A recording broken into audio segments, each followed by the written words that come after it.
ارجمند تصاویر از تەلەڤیزیۆنی ڕسمی ئێران چۆنێتی بردومانکردنی چەند ئامانجێکی شاری کۆیە ڕوون دەکاتەوە.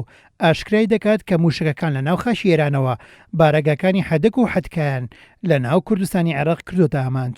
ڕۆژی شەمە کۆماری ئیسلامی ئێران بردومانی چەند بارەگایەکی حزبی دیموکراتی کوردستان حەدەک و حزبی دیموکراتی کوردستانی ئێران حەدکای کرد و بە هۆیەوە 16 کەس گیانیان لەدەستدا و 46 کەسی تریش بریندار بوون.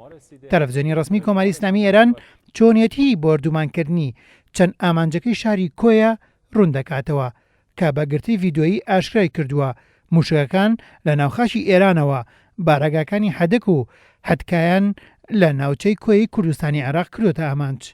بردومانەکە ئێران کامپێکی ئاوارەکان و هۆڵی پلینۆمی هەردوو حزبی دیموکراتی لە سنووری کۆیە کردە ئامانج. جگە لە قوربانیەکان ژمارەیەک وڵاتی ئاوارە بوون، زیانێکی مادی زۆریش بەرناوچەکە کەوت.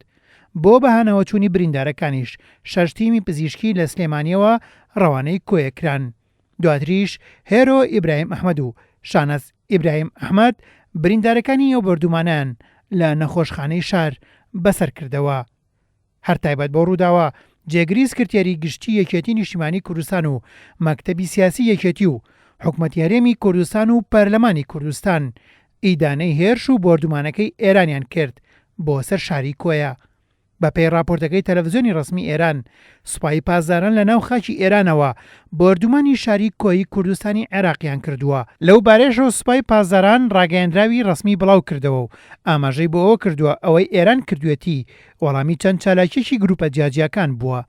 هەروەها حزبی دیموکراتی کوردستان لە ڕاگەیەندراوێکدا جگە لە ڕەتکردنەوە و ئیدانەکردنی بردومانەکە ناوپلەی حزبی قوربانیانی بردومانەکەی ئێرانیان بڵاو کردەوە.